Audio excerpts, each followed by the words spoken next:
Welcome to the CSI Las Vegas Intern Training Program. This course will help you prepare for actual fieldwork by teaching you how to navigate your environment, collect and process evidence, use the lab equipment, question suspects, and get information from your fellow CSIs. To exit the training, click the options icon on the lower right at any time. This is the CSI Morgue. Al Robbins will always be here to help you conduct the post-mortem examination for any investigation that has a victim.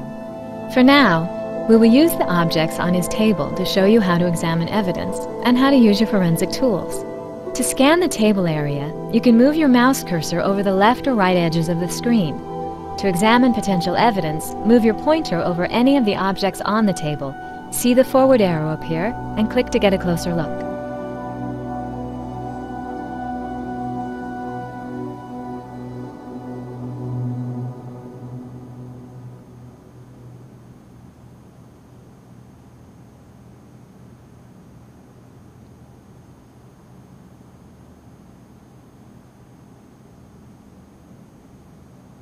While in this view, you can touch the mouse to the edges of the screen to look at the item from different angles.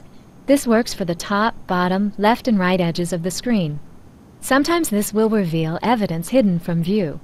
You can also zoom your view in or out using the mouse wheel or by clicking the buttons on the toolbar. Notice the back button on the toolbar indicates that you can return to the previous screen. You can do this by clicking the button itself or right-clicking anywhere on the screen. Try backing up now. Now let's learn to use the tools. Again, move forward to examine one of the pieces of evidence on the table.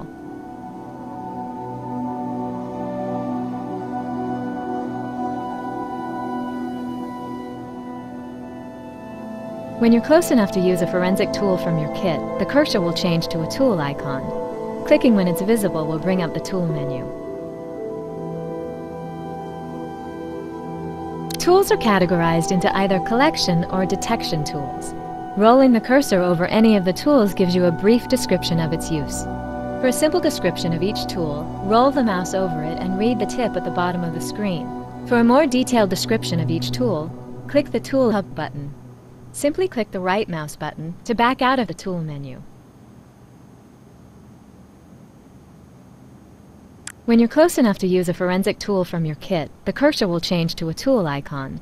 Clicking when it's visible will bring up the tool menu. You can use the tweezers in your Collection Tool tab to collect most small bits of evidence. Select the tweezers with a single click, then pick up the item by clicking directly over it.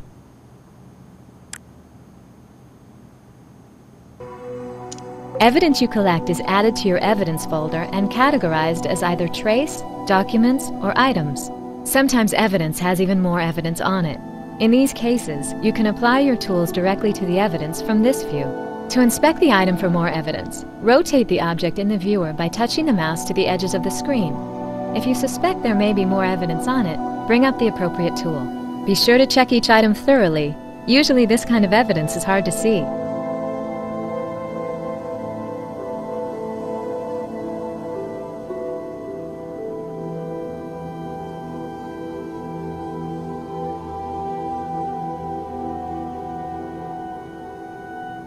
The descriptions of the evidence will often update throughout the case, so check them regularly. Click on an evidence icon in the toolbar to review what you know about it. To complete all required tasks in this location, collect the evidence on the table.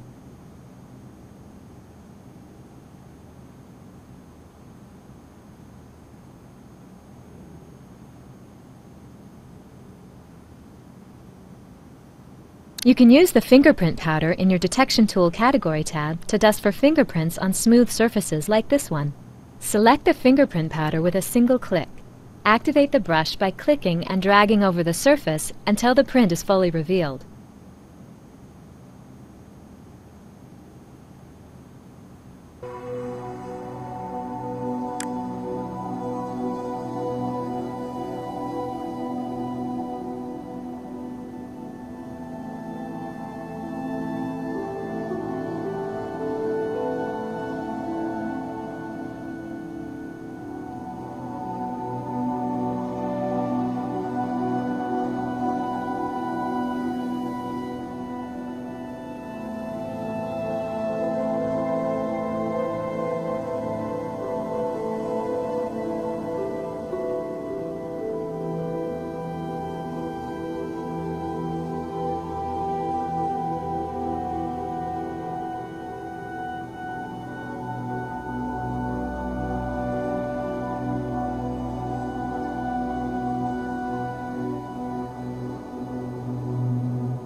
Once you have revealed the print using powder, you can collect it with the Adhesive Tape tool. Select Adhesive Tape under the Collection Tools tab. To apply the tape, place it over the fingerprint and click.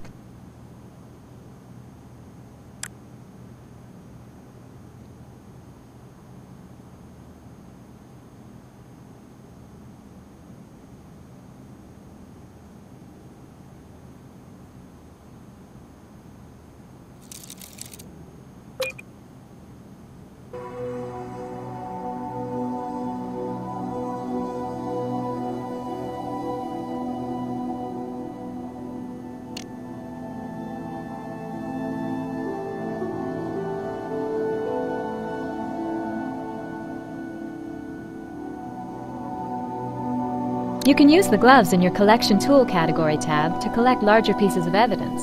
Select the gloves with a single click, then pick up the item by moving the cursor over it and clicking.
Welcome to Vegas, the city without clocks. In the casinos, anyway. Here at CSI, time is something we pay close attention to, because the early hours of a murder investigation are key. As our newest crime scene investigator, your credentials are strong, but the proof is in your performance. Yeah, we've got a situation over... Oh, sorry. Didn't mean to interrupt. Catherine Willows, let me introduce you to our newest CSI. Now, what have you got for us? Art gallery owner by the Strip with an unexpected exhibit on his showroom floor. A dead body. Possible homicide. Thanks, Kath. Okay, I'm partnering you with Warwick Brown on this case. He'll help show you the ropes. But your own CSI skills are what we're counting on to crack this case. Catherine, I have lab work to get back to. Would you supervise this case? You got it, Gil. And you should head to that art gallery now. Oh, And remember, as G.K. Chesterton once said, the criminal is the creative artist, the detective only the critic.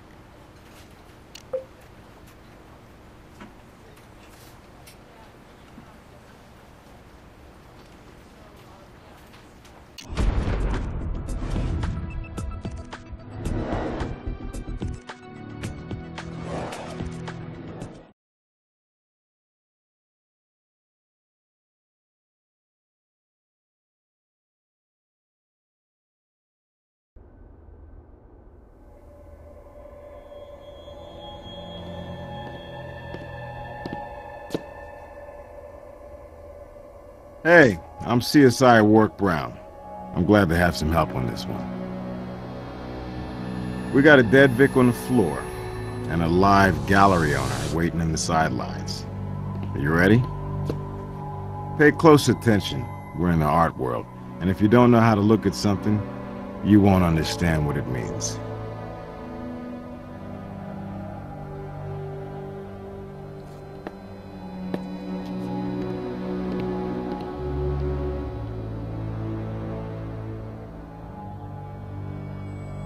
The Vic's face down.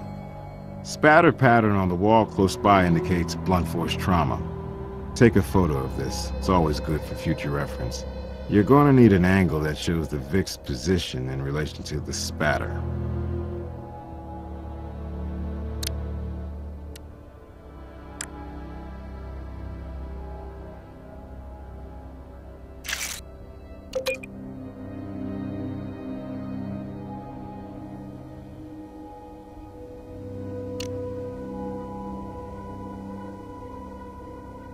Too pretty, too young, and way too dead. Pay close attention to the body. There could be evidence anywhere from head to toe.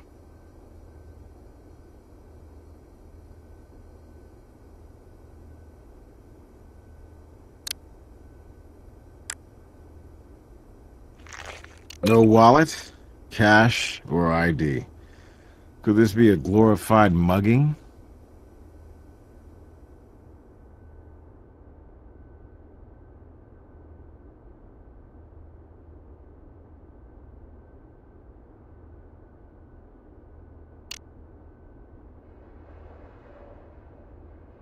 The blood flowed from the head wound and naturally pooled around her. That suggests she bled to death right here.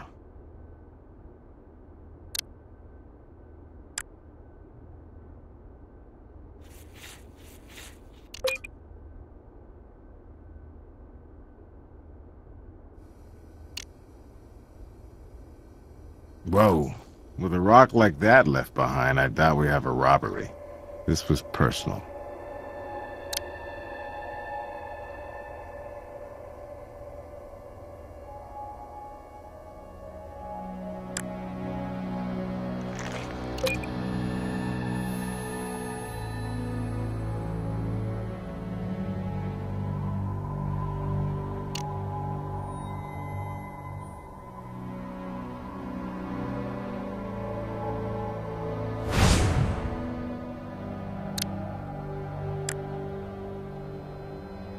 That's no human hair. It's too thick. Some kind of animal, maybe.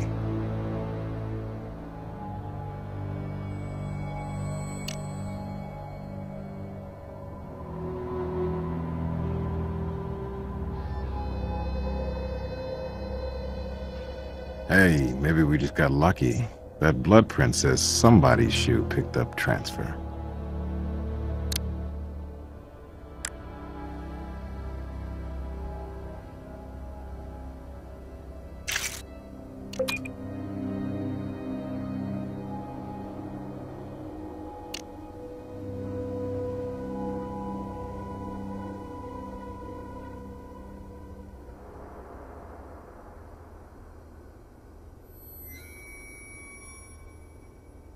I want you to note the blood spatter here. For a visual pattern like this, you'll want to use the digital camera. Then you can get the blood afterwards.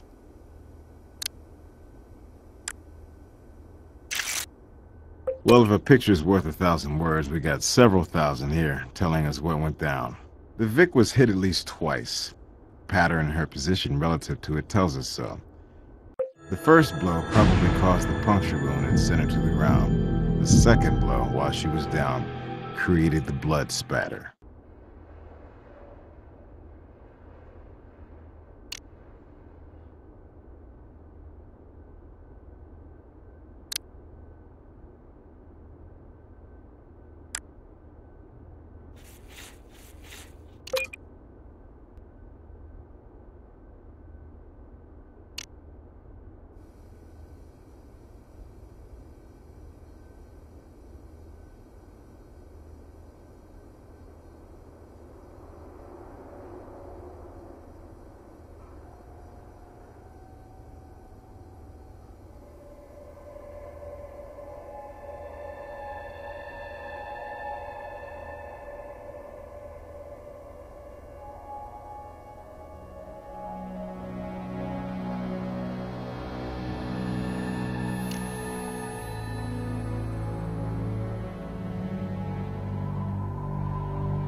A good idea to be thorough, but nothing's there.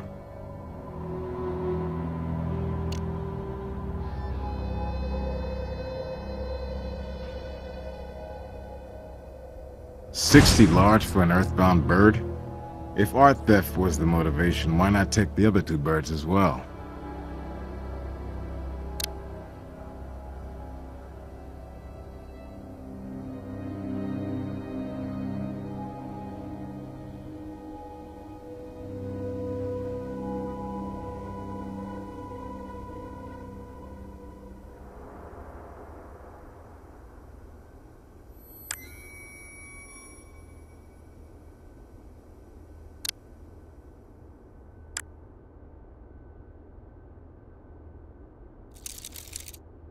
Nice catch. Whoever bagged our bird may have left that print.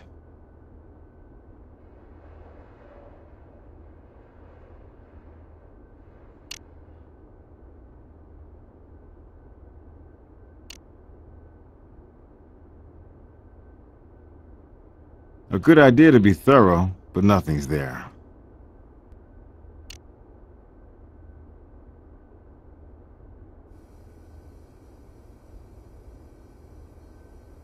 A good idea to be thorough, but nothing's there.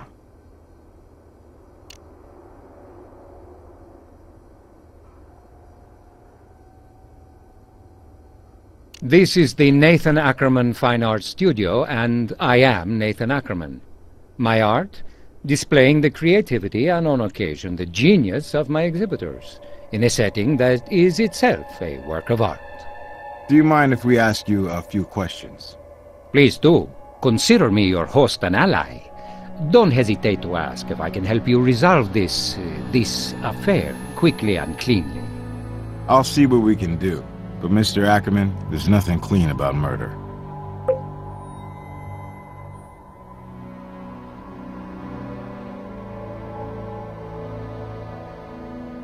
I was out briefly on an errand, and to my devastation, I discovered a client, Rachel Maddox, dead on my gallery floor.